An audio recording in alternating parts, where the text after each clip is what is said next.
Good morning बच्चों। I am राय वीरेंद्र। में class जो है 10th का मैथमेटिक्स का चैप्टर जो ट्रायंगल्स थेल्स थ्योरम्स के बारे में मैं ट्रायंगल्स में थेल्स थ्योरम के बारे बताया था बच्चों पिछले कक्षा में। आज मैं इसमें विभिन्न तरह के प्रॉब्लमों को करने के लिए बताया था बच्चों। आज मैं आपको इसी तरह के कुछ प्रॉब्लम यहाँ करके बता रहा हूँ। ये प्रॉब्लम जो है सीबीएसई एग्जामिनेशन में जो है आए हुए प्रश्न हैं, इसके बारे में जो थेल्स थ्योरम पर ही आधारित हैं, इसलिए इस प्रॉब्लम को आप लोग के सामने करके दिखा रहा हूँ कि कैसे इसका जवाब देना। In figure D E parallel to A C and D C parallel to A P prove that B E parallel to E C B C बटे सी पी। बच्चों यहाँ देखेंगे ए बी पी एक ट्रायंगल है, इसमें आपका A C parallel to D है और A P parallel to D C है। तो बच्चों यहाँ क्या दिया हो पहले आप लिख लें। Given that D E parallel to A C D C parallel to A P है। To prove that B E parallel to E C और B C parallel to C P in a triangle. अब इसको कैसे करना है यहाँ देख लीजिए। In a triangle B P A देखेंगे, बी पी ए हमने यहाँ देख लिया। अब इसमें देखेंगे D C parallel to A P है, डी सी जो है पैरेलल टू ए पी है। From Thales theorems B C by C P, B C by C P equal to B D by A P होगा। यानी कहने का Thales theorem के अनुसार जब यह parallel D C parallel to A P होगा तो बी सी जो हमारा पैरेलल टू सी पी होगा और B D parallel to A D होगा। इसको फर्स्ट आप मान लेंगे बच्चों। अब इसी तरह जो दूसरा भी ट्रायंगल हम लेंगे, उसमें क्या लेंगे,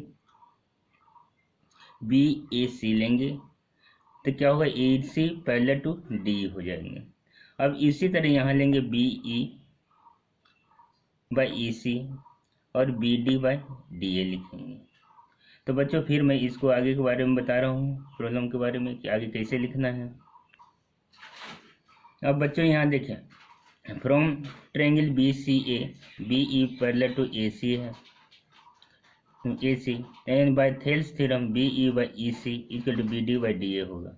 अब बच्चों फर्स्ट और सेकेंड दोनों इक्वेशन लेंगे। दोनों इक्वेशन से हमारा क्या हो जाएगा, B E by E C equal to B C by C P.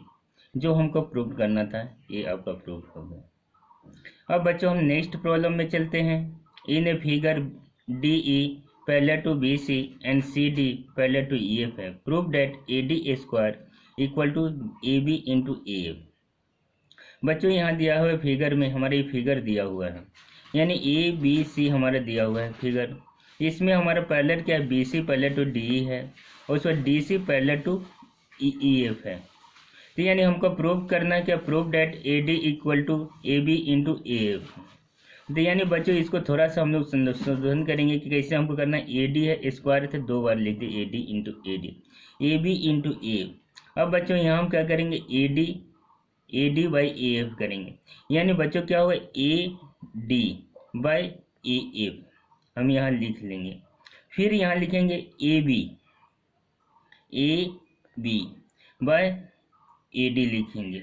बच्चों यहाँ इसको हमको एक्चुअली क्या है, ये प्रूव नहीं होगा, लेकिन यह हमको प्रूव करेंगे तो हमको ध्यान रखना होगा, हमको इस तरह क्या आ जाएगा तो हम इसको इक्वेशन को हम इस तरह लिख सकते हैं।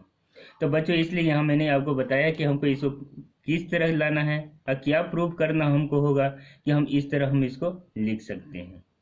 तो बच्चों इसे समझ गए होंगे। अब इसको हम कैसे प्रूव करना है इसको बताते हैं कि यह पॉइंट आप कैसे लाएंगे, इसको एक के बाद एक मैं बताता हूँ। अब बच्चों यहाँ देखें, from triangle A B C से ले जाए, D E parallel to B C है। फ्रॉम थेल्स थ्योरम से A B by A D equal to A C by A E हो जाएंगे। अब फिर इसको फर्स्ट मान लेंगे, from triangle A D C करेंगे, triangle C D parallel to E F है, यानी A D by A F equal to A C by A हो जाएगा। अब फ्रॉम फर्स्ट एंड सेकेंड, अब यहाँ देखिए ए C by A E, A C by ए दोनों इक्वल हैं तो ई है, इसके स्थान पर आप यहाँ लिख सकते हैं। इसलिए फर्स्ट और सेकेंड से हम लेते हैं, इसलिए A B by A D, A D by A F. यानी बच्चों आप देख लिए मैंने सुधार कर बोला था क्या प्रूव करना है। अब इसके आधार पर जब यह मालूम हो गया तो आप रेस्ट लिख सकते हैं, यानी इसको क्रॉस मल्टीप्लिकेशन करके लिख सकते हैं। A D into A D equal to A B into A F, यानी ए डी स्क्वायर बराबर A B into A F. बच्चों मैं यह फर्स्ट टाइप का जो प्रॉब्लम आपको बताया था, अब सेकेंड टाइप का जो प्रॉब्लम बताऊंगा। इसके बाद जो सेकेंड टाइप का प्रॉब्लम किस तरह है, यह थेल्स थ्योरम से जो है कन्वर्सेशन पर आपका है। उल्टा जो है कैसे हमारा है, थेल्स थ्योरम में दिए थे किसी त्रिभुज के जो है एक भुजा के समांतर खींची गई त्रिभुज किसी त्रिभुज के एक भुजा के समांतर खींची गई रेखा त्रिभुज के दो भुजाओं को समान अनुपात में जो है विभाजित करती है। तो ये एक बताया। तो अब इसका क्या है, अगर किसी त्रिभुज में यदि कोई रेखा किसी दो भुजा को दो बिंदु पर काटती है, इस प्रकार काटती है कि उनका अनुपात अगर बराबर हो, तो वे रेखा जो है तीसरी भुजा के समानांतर होती है। अब इस प्रॉब्लम के आधार पर मैं जो है सेकेंड टाइप का जो है प्रॉब्लम को आपको बताता हूँ। इसलिए लिखा हूँ problem based upon the proportionality theorem and it's converse. अब बच्चों देखिए यहाँ प्रॉब्लम देखिए, D and E are respectively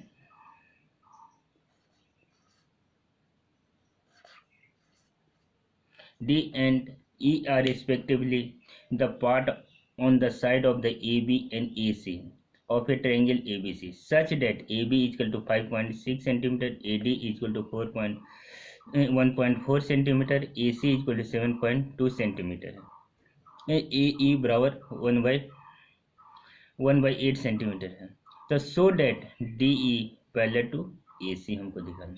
बच्चों यहाँ क्या दिया है, गिवन दैट दिया हुआ ए बी, देख ABC एक ट्रायंगल्स दिया हुआ है, DE जो है AB और AC को D बिंदु और E बिंदु पर काटते हैं। उस वक्त क्या हमारा दिया हुआ, एक एक का डायमेंशन दिया हुआ, अब लिख लेंगे। AB दिया हुआ है AB 5.6 दिया हुआ है, AD 1.4 दिया हुआ है, AC 7.2 सेंटीमीटर दिया हुआ है, AE 1.8 सेंटीमीटर। तो हमको क्या दिखाना है, DE पैरेलल टू BC करना। अब BD हम निकालेंगे कैसे बच्चों, यानी BD हमको यहाँ निकालना है, B और D। तो BD हमको निकालने के लिए क्या करना है, यानी इस साइड को हमको निकालना है। इस साइड को निकालने के लिए हम AB में से AD सब्ट्रैक्ट करेंगे। तो बच्चों क्या हो, 5.6 माइनस 1.2 यानी 4.2 सेंटीमीटर हो जाएंगे। उसी तरह EC हमको निकालना है, यहाँ हमको निकालना। तो EC हम निकालने के लिए क्या करेंगे, AC पूरा AC में से हम AE को सब्ट्रैक्ट कर देंगे, यानी 7.2 माइनस 1.8 इक्वल टू 5.4 हो जाएंगे। अब बच्चों हमको इन दोनों का अनुपात निकालना है, AD बाई BD का निकालना है और AE बाई EC का निकालना है। अगर यह दोनों बराबर हो जाएंगे तो हमारा क्या होगा, ये parallel DE parallel to BC होगा। तो फर्स्ट हम यहाँ निकालें AD by BD equal to 1.4 by 4.2 equal to हमारे क्या हो जाएंगे, करेंगे तो 1/3, यानी इसका AD बाई BD हमारे क्या हो 1/3 आते हैं। यहाँ देखें बच्चों, अब AE by EC equal to 1.8 into 5.4 है, यानी 1/3 इक्वल टू 1/3 हो जाएंगे। अब बच्चों देख रहे हैं दोनों का मान जो है आपका AD बाई BD और AE बाई EC के दोनों का मान जो है हमारे इक्वल हुए, यानी ये रेशियो जो हमारे क्या है इक्वल रेशियो में, इसलिए बच्चों क्या हुआ DE पैरेलल टू BC हो गया। तो बच्चों इसी तरह का प्रॉब्लम आप समझ गए होंगे। बच्चों आप लोग ये NCERT बुक का एक्सरसाइज 6.2 का जो है 1 to 5 तक के क्वेश्चन को कर करके जो है आप मुझे भेजेंगे व्हाट्सएप पर, तो मैं देखूंगा कि आप लोग किस तरह बना रहे हैं। अगर किसी तरह की दिक्कत होगा तो फिर मैं आपको जो है बताऊंगा। Okay, thanks.